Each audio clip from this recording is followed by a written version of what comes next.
Él es la imagen del Dios invisible, el primogénito de toda creación.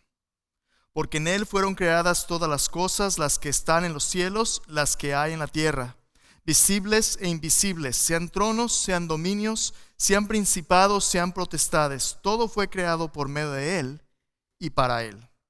Y Él es antes de todas las cosas, y todas las cosas en Él subsisten. Él es la cabeza del cuerpo, que es la iglesia. Él que es el principio, el primogénito de entre los muertos, para que en todo tenga la prominencia.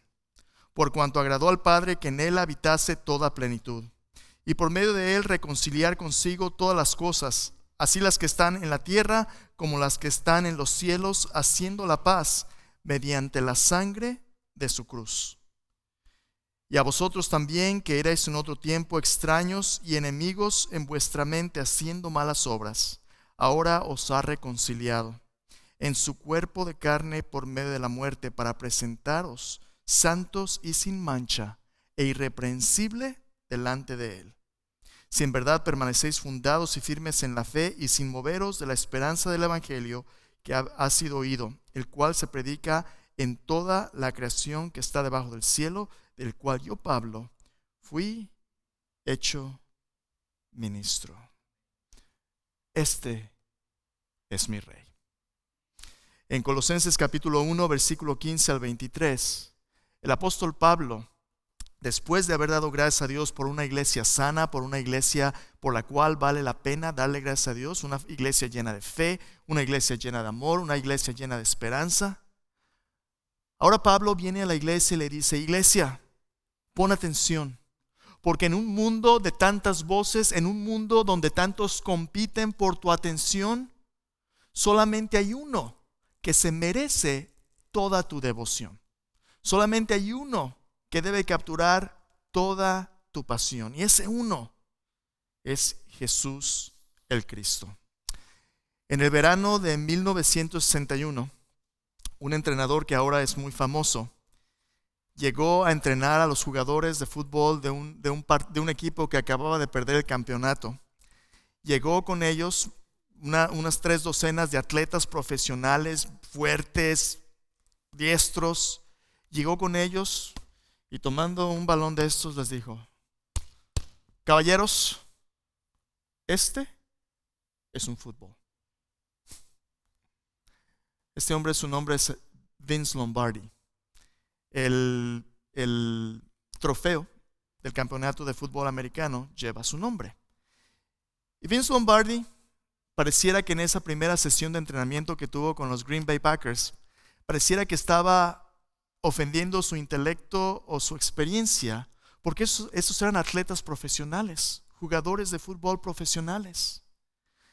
Pero Lombardi, su entrenador, sabía que para ser un equipo excelente, un equipo que llegara al campeonato, su equipo no podía asumir que los fundamentales aspectos del juego ya habían sido dominados por los jugadores.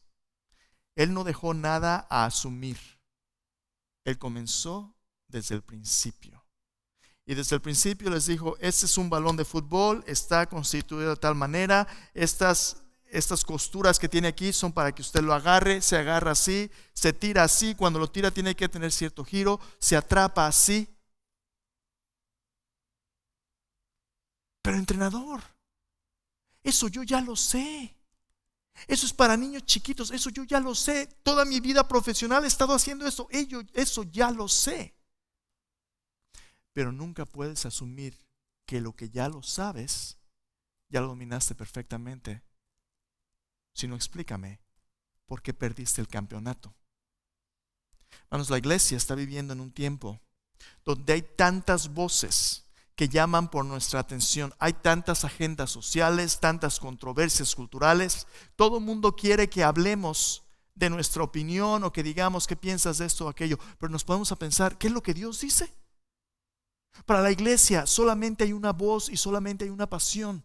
Lo más importante para la iglesia y el distintivo de la iglesia es saber y dar testimonio de quién es Jesús, quién es nuestro Rey. Antes de hablar de inteligencia artificial, de LGBTQ issues, antes de hablar de la agenda entre las culturas, entre español e inglés, blanco, negro, antes de hablar de todas las controversias culturales, ¿quién es tu rey? ¿Quién es este Jesús al que tú le das adoración? Voy a preguntarte, en tu propia vida, ¿es Jesús prominente o preeminente? Hay una gran diferencia. Que Jesús sea prominente significa que se puede ver en tu vida. Incluso desde lejos, Jesús tiene un lugar importante en tu vida. A lo mejor a Jesús, como vimos en el pequeño video, le das un lugar privilegiado en las artes. Muchas personas han hecho pinturas de Jesús, han hecho retratos que buscan representar quién hubiera sido este Jesús. Hay personas que se cargan un crucifijo o una cruz para decir, oh, yo sirvo a Jesús, yo sigo a Jesús. Hay gente que se lo pone como una estampita en la cartera.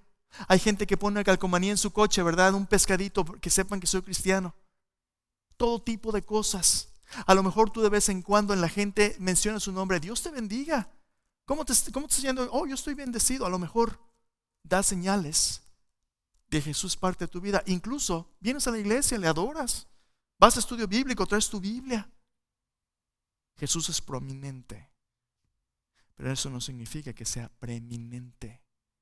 Preeminente, como leímos en Colosenses capítulo 1, significa no solamente que Él es importante, significa que es el más importante. Significa que no hay área en nuestras vidas donde Jesús no tenga que decirnos. No hay área en nuestras vidas donde Jesús no mande, porque Jesús o es Señor de todo o es Señor de nada. Jesús quiere que estemos con todo en Él y Él quiere tener parte en todas las áreas de nuestra vida, como la pasión de nuestra vida, para que en todo tenga la preeminencia. Entonces, te invito a que vengas conmigo en Colosenses capítulo 1. Vamos a estar reflexionando en este pasaje que leí, Colosenses 1, 15 al 23. Si tienes tu Biblia, es donde vamos a estar. Y vamos a hablar acerca de la pasión principal de la iglesia. ¿Cuál es la pasión principal de la iglesia? En esta iglesia, hermanos, tenemos poco tiempo en el ministerio en español, relativamente hablando. Nuestra iglesia tiene aquí 76 años.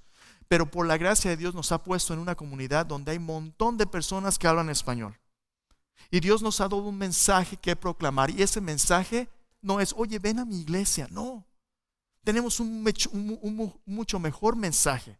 Ese mensaje es las buenas nuevas del reino de Dios en la persona del Rey Cristo Jesús. Nuestro mensaje tiene que ver con la preeminencia, con la supremacía de Cristo Jesús sobre toda la creación, especialmente en nuestras vidas. Dios nos ha puesto aquí para que a través de nuestro testimonio otros vean qué bueno es Dios a través de su Hijo Jesucristo. Tenemos una gran historia que contar y es la historia de Jesús. Pero le conocemos. ¿Quién es este Jesús que decimos seguir?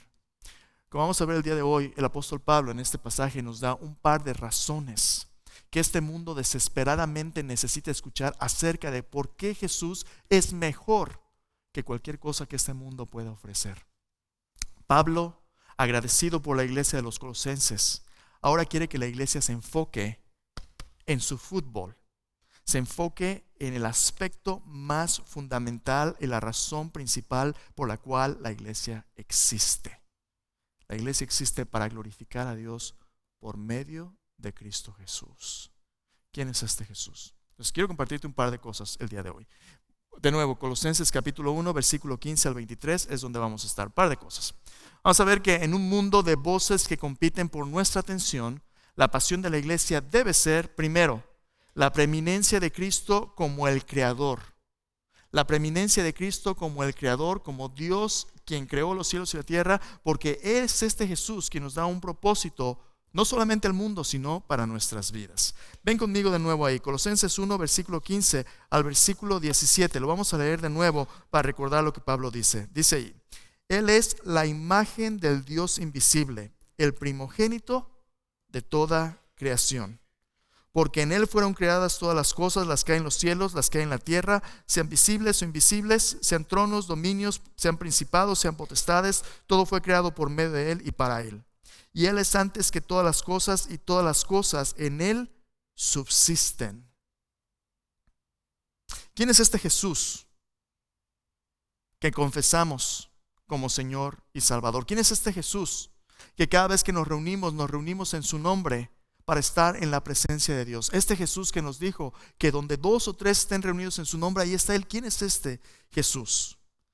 Ven el versículo 15, lo primero que Pablo nos dice, Él es la imagen del Dios invisible. Él es la imagen del Dios invisible. Familia, por todos los siglos el hombre, desde que salió del jardín del Edén y ha estado vagando en este mundo, se pregunta si las historias de un Dios que creó los cielos y la tierra son ciertas o son simplemente una superstición. ¿Existe Dios? ¿Será real? ¿Podremos tener una relación con Él? ¿Cuántos de aquí hemos visto a Dios? Bueno, vemos en la creación su poder, vemos cierto orden en nuestro corazón y conciencia, intuimos. Pero ¿será Dios real? Pablo nos dice que a diferencia de las religiones, de los paganos, a diferencia del pensamiento filosófico, tener un encuentro con Dios como cristiano es tener un encuentro con la persona de Cristo Jesús. Pablo contesta la pregunta, ¿existe un Dios? Afirmativamente diciendo, sí, existe un Dios y lo sabemos por quien Cristo es. Si tú quieres conocer a Dios, tienes que saber quién es este Jesús. En el primer siglo, los primeros seguidores de Jesús se organizaron alrededor de este rabí de Galilea, que había sido un artesano, un carpintero. Y entre más lo conocieron, más se dieron cuenta que este Jesús era mucho más que un carpintero. Los primeros empezaron a llamarle rabí, maestro. Y luego se preguntaron, ¿será acaso un profeta? El profeta de Nazaret puede hacer señales, puede hacer milagros. Un maestro, un profeta. Pero entre más lo conocían, se empezaban a dar cuenta que era mucho más. Pedro en Mateo capítulo 6 dice, tú eres el Cristo, el Hijo del Dios viviente. Los primeros discípulos empezaron a darse cuenta que Jesús no solamente era el Hijo del hombre, pero Él es el Hijo de Dios. ¿Qué significa que Jesús sea el Hijo de Dios? Mira, el autor de Hebreos, luchando con la misma terminología, está tratando de explicarnos quién es este Jesús. Ven conmigo, Hebreos capítulo 1, versículo 1. Hebreos capítulo 1, versículo 1 empieza de esta manera. Mira lo que dice el autor de Hebreos. Dice, Dios, habiendo hablado muchas veces y de muchas maneras en otro tiempo a los padres por los profetas. Escucha bien. ¿Existe Dios? La Biblia dice, sí, Dios existe. Y no solamente Dios existe, Dios ha hablado. ¿Cómo es que Dios se ha dado a conocer a sí mismo? Dios se ha dado a conocer a través de los profetas, a través del pueblo de Israel, a través de la Escritura. Dios habló de muchas maneras a la gente para que la gente sepa que hay un Dios que los hizo y tiene un propósito para su vida. Pero mira lo que dice. Habló de muchas maneras en otro tiempo a los padres por los profetas. Versículo 2. En estos postreros días, en estos últimos días, nos ha hablado por el Hijo, a quien constituyó heredero de todo y por quien asimismo hizo el universo. La Escritura declara, el profeta declara, el apóstol declara que cuando Dios estuvo dispuesto a manifestar la plenitud de quien Dios es, no detrás de un velo como en el tabernáculo, no por medio de un profeta, no por medio de un libro, cuando Dios estuvo dispuesto a recorrer la cortina completamente y mostrar exactamente quién es Él, ¿sabes a quién nos envió? A su propio Hijo. Cuando la Biblia habla de Jesús como el Hijo de Dios, ¿qué significa? El Hijo de Dios, el único, el unigénito Hijo de Dios, significa que Él es como su Padre, como el Padre, el Hijo. Y como Pablo nos dice en este pasaje, en Él habita corporalmente toda la plenitud de la deidad, Colosenses 2:10. Toda la plenitud de Dios. Cuando Jesús anduvo por este mundo, Jesús no era simplemente un carpintero judío. Jesús era Dios, el Hijo, quien vino a mostrar a la gente quién es Él. Y dice, Él es la imagen del Dios invisible. Si quieres saber quién es Dios, tienes que conocer a Jesús. A través de sus palabras, a través de sus hechos, la gente pudo conocer quién es Jesús. Ahora, aguántame un poquito. ¿Por qué es esto importante? Bueno, por muchas razones. Primero, ¿qué significa que Jesús sea la imagen del Dios invisible? Dice ahí, el primogénito de toda creación. ¿Ok? Esa palabra primogénito, muchas veces cuando la lees, normalmente se aplica a alguien que nace primero, ¿no? Tu primer nacido. Eso significa, un significado de la palabra primogénito es el que nace primero. Sí, eso significa, pero no solamente eso. A ver, espera un poquito. En el Antiguo Testamento especialmente, esta imagen del primogénito, esta palabra, este título, se aplicaba al que nacía primero, pero llevaba mucho más que un orden de nacimiento. También se aplicaba a aquel que tiene el derecho de ejecutar los deseos de su padre como el heredero de la mayor parte de la herencia, aquel que es primero en la familia. ¿Recuerdas Jacob y Esaú? ¿Quién era el primogénito? Esaú.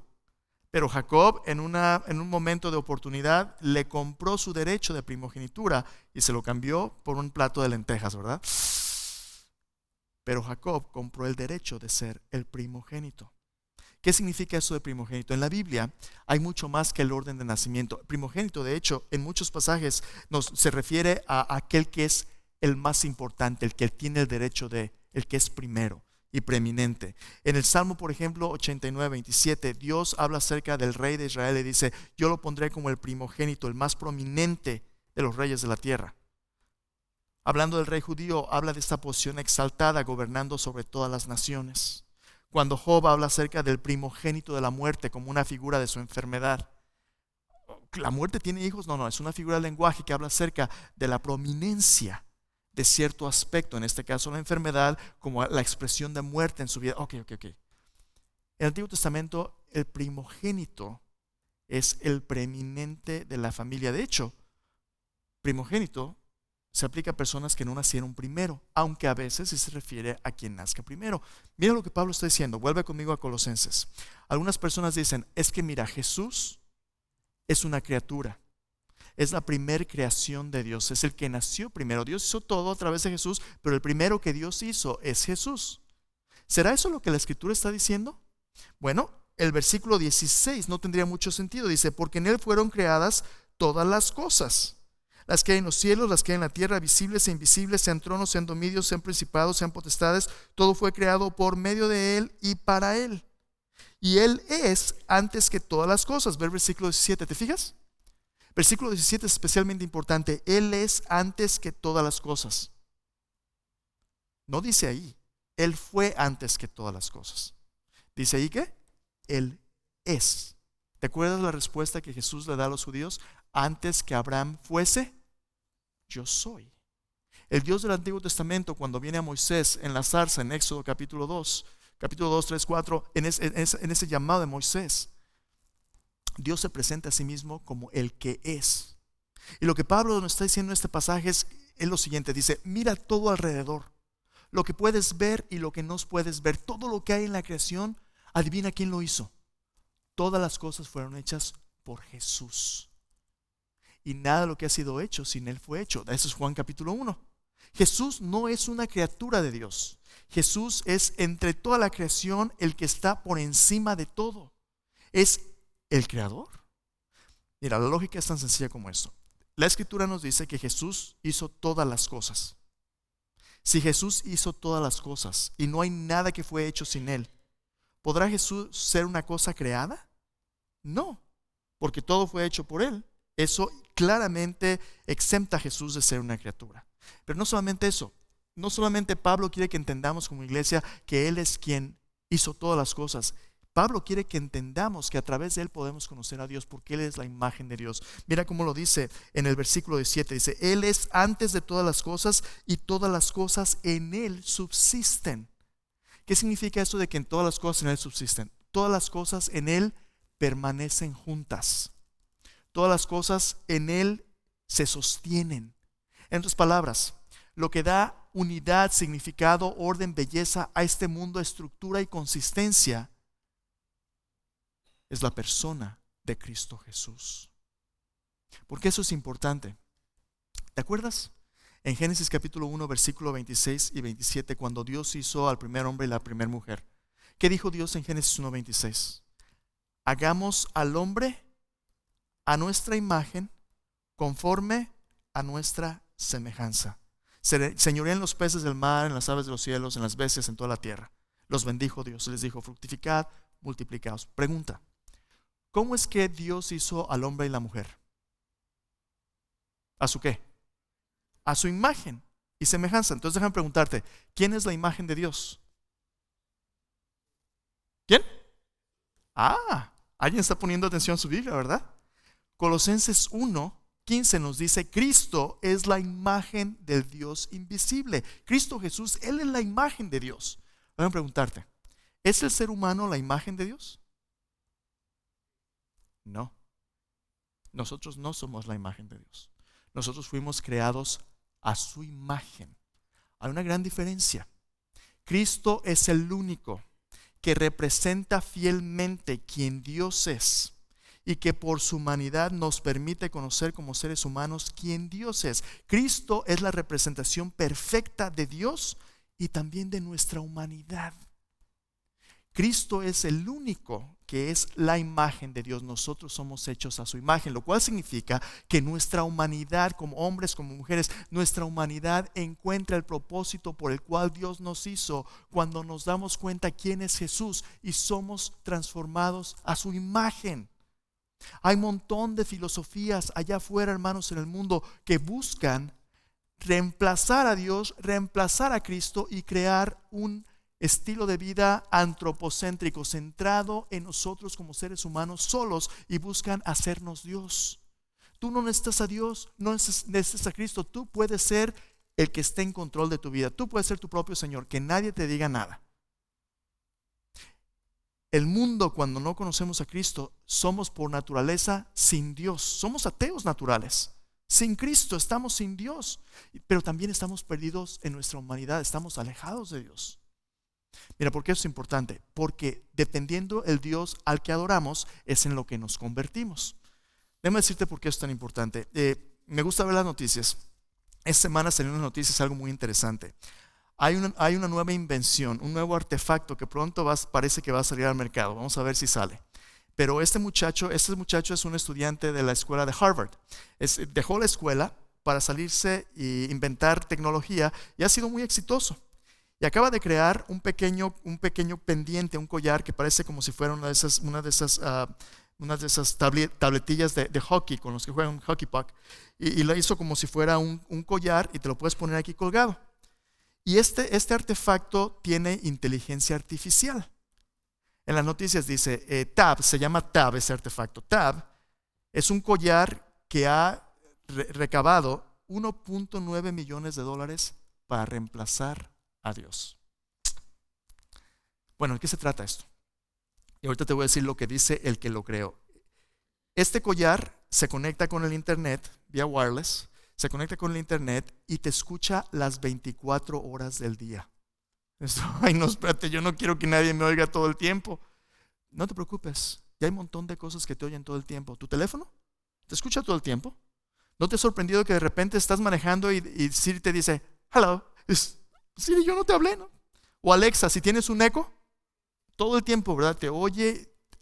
El internet siempre está escuchando. Pongas filtros o no pongas filtros.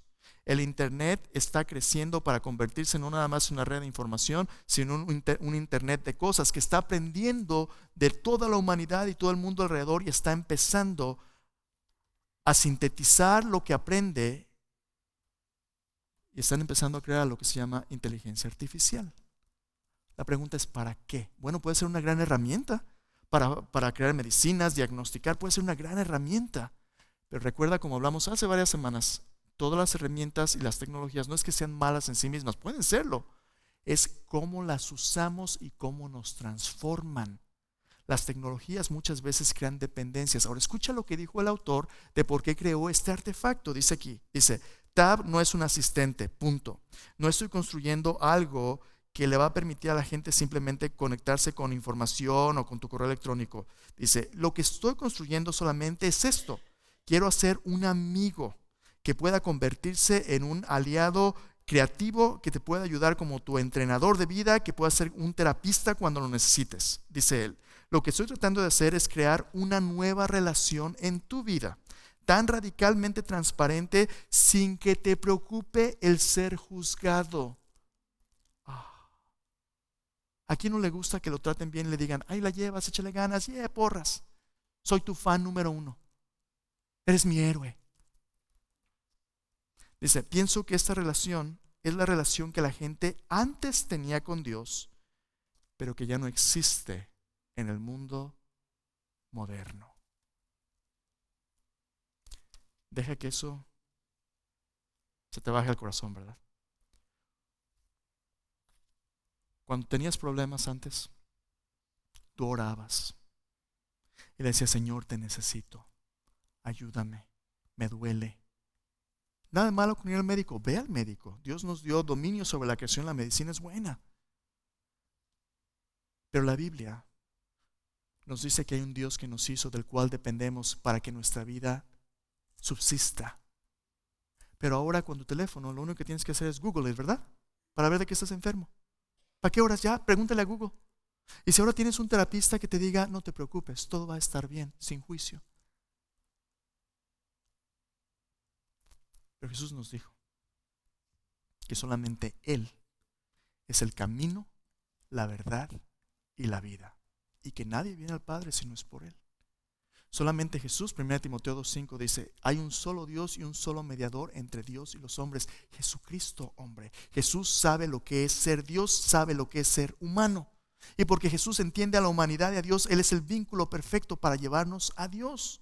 Pero desde el principio, desde el jardín, Satanás nos ha dicho que si nosotros somos Dios, nosotros podemos serlo todo. Mira, todo esto te daré si postrado me adorares.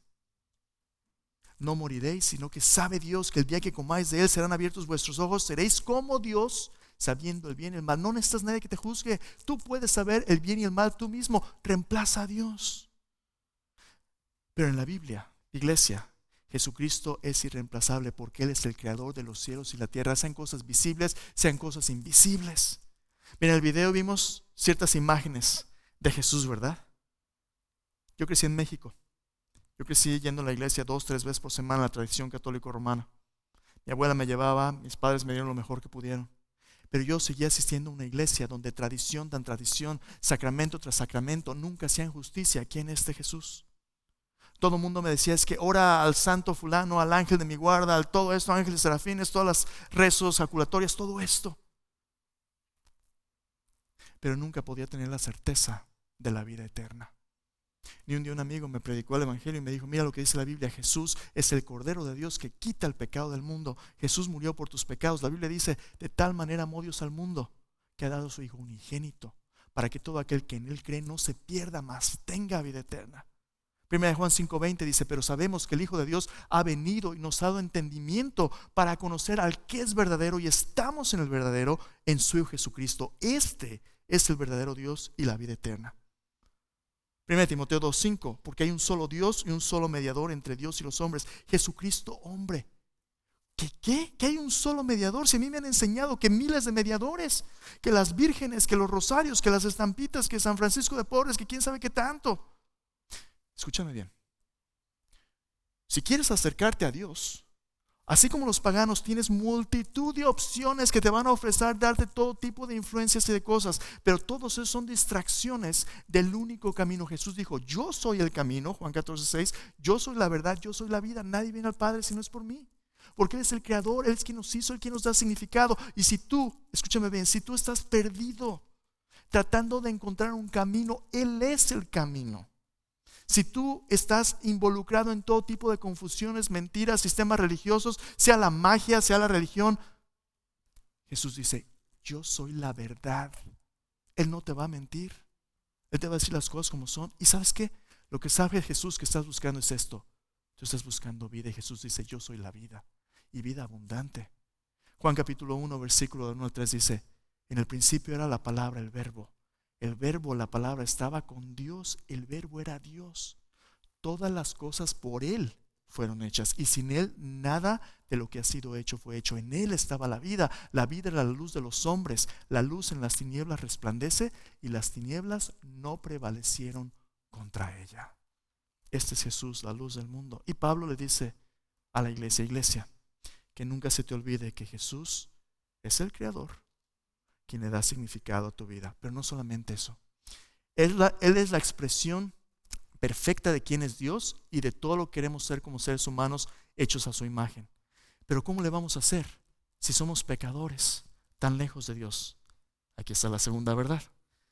No solamente es Jesús el creador que nos da significado, sino que Jesús también es preeminente como redentor, como salvador, como aquel que se sacrificó para comprarnos para Dios.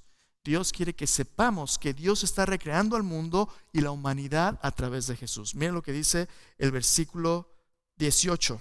Dice, Él es la cabeza del cuerpo que es la iglesia. Él que es el principio, el primogénito de entre los muertos, para que en todo tenga la preeminencia. Mire esa palabra otra vez, primogénito, ¿verdad? El preeminente en la creación. Si primogénito significara simplemente el primero en orden, ¿es Jesús la primera persona que ha muerto? No. ¿Es el único que ha resucitado? No, ni el primero fue tampoco. ¿Qué significa? Jesús tiene el control no solamente de la vida, sino de la muerte misma. En Apocalipsis dice, yo tengo las llaves de la muerte y del Hades. Nada se escapa de su autoridad y Él también es el preeminente de toda una nueva raza de humanidad que Él ha rescatado para representar a Dios como Dios quiso desde el principio. Dice, para que en todo tenga la preeminencia. Versículo 19. Por cuanto agradó al Padre que en Él habitase toda plenitud. El que tiene a Jesús no le falta nada. El que tiene a Jesús tiene a Dios. Versículo 20 dice, y por medio de Él reconciliar consigo todas las cosas, así las que están en los cielos, así como las que están en los cielos, como las que están en la tierra, haciendo la paz mediante de la sangre de su cruz. Y a vosotros también, que erais en otro tiempo extraños y enemigos en vuestra mente, haciendo malas obras, ahora os ha reconciliado en su cuerpo de carne por medio de su muerte, para presentaros santos, sin mancha e irreprensibles delante de Él. Un par de cosas. Pablo dice, Cristo es la cabeza de la iglesia. ¿Qué significa eso? Él es quien tiene preeminencia.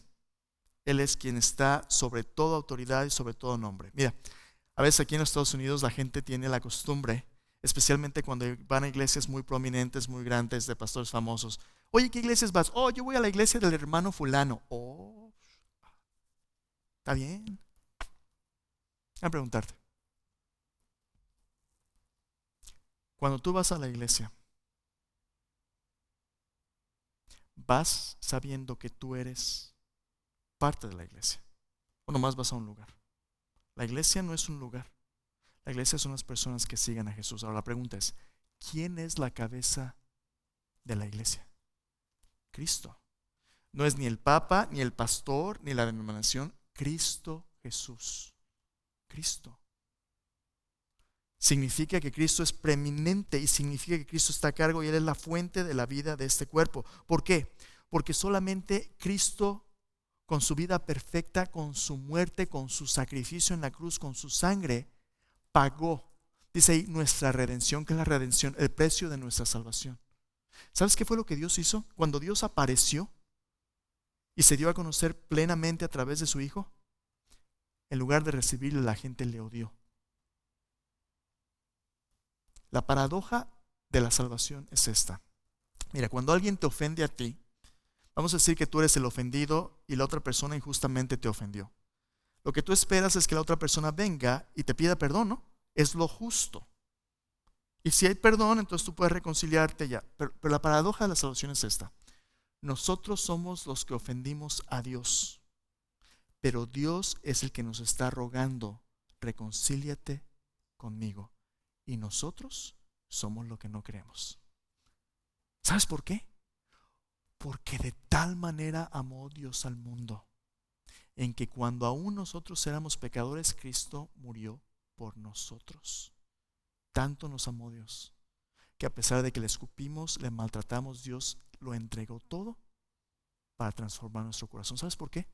Porque la Biblia dice que tú no puedes vencer el mal con el mal. Dice, no seas vencido de lo malo, sino vence el mal con el bien. La única manera de vencer al pecado era llenándolo con el amor de Dios, con la vida de Dios, dejando Dios que Dios dejara, hazme lo peor que puedas. ¿Sabes qué? Te voy a demostrar que yo soy más grande que tu pecado, tu vergüenza, tus malas decisiones. Mi amor es tan grande que aunque me mates, Yo tengo poder para tomar mi vida y para ponerla, dijo Jesús. Nadie me la quita.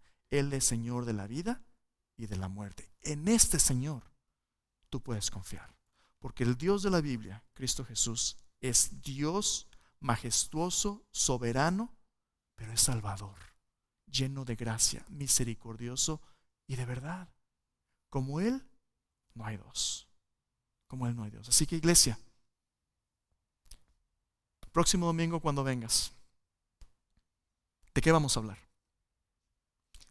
Vamos a hablar de Cristo Jesús. ¿Y qué vamos a decir? Que Él es incomparable, que Él es majestuoso, que Él se merece nuestra obediencia, que somos sus discípulos, que no me lo puedo quedar callado si no le voy a contar a otros, que vamos a glorificar a Dios para que la iglesia sea edificada y el mundo sea reconciliado. ¿De qué vamos a hablar hoy, mañana y siempre? Del evangelio de Cristo Jesús, de la palabra de Dios, de su pueblo, del reino que viene. Vamos a hablar de los fundamentales y esenciales que para este mundo se asumen, pero para el creyente son de suma importancia. Iglesia, ese es tu fútbol, Cristo Jesús. Déjame terminar con esto. Muchos son los héroes de este mundo, pero uno solo que la iglesia reconoce como Señor y Salvador, uno solo. Levantemos en alto el nombre sin igual de Jesús, porque no hay otro nombre bajo el cielo dado a los hombres en que podamos ser salvos. Inclina tu rostro ahí en tu lugar. Yo no sé si tú ya has puesto tu confianza en Cristo Jesús como tu Salvador. A lo mejor tú piensas que te vas a ir al cielo por buenas obras. Déjame decirte, la Biblia dice que por gracia somos salvos por medio de la fe, no por obras para que nadie se enorgullezca, por el favor inmerecido de Dios. Para eso murió Cristo Jesús. Si nunca has confiado en Cristo como tu Salvador, ahí en tu lugar tú puedes hablar con Él hoy. Puedes hablar conmigo al final del servicio, puedo mostrarte cómo. Pero puedes hablar con Él. Y habla con Él y dile: Señor Jesús, yo reconozco que he vivido mi vida haciendo lo que yo quiero. Pero yo me arrepiento, Señor, yo me doy cuenta que te necesito. Tú me hiciste y tú quieres salvarme. Perdóname, Señor.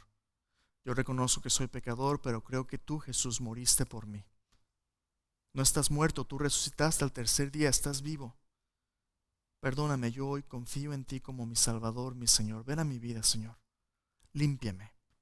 Yo me entrego a ti. A lo mejor tú ya has puesto tu confianza en Jesús. Déjame preguntarte. Si ya llevas tiempo siguiéndole, ¿se te ha olvidado tu primer amor? ¿Cuándo fue la última vez que le dijiste a Jesús: Señor Jesús, gracias por quien eres tú? Gracias por ser mi Señor, mi Salvador. ¿Por qué no le adoras por un momento, reconociendo que Él es el creador del universo y aún así Él se interesa por ti? Dale gracias, adórale, alábale. Dile: Señor, estoy aquí para reconocer tu majestad, para exaltar tu nombre. Tú te mereces mi adoración. Señor, este es mi sacrificio racional. Te sirvo en adoración, Señor. Dile: tú te lo mereces, Jesús.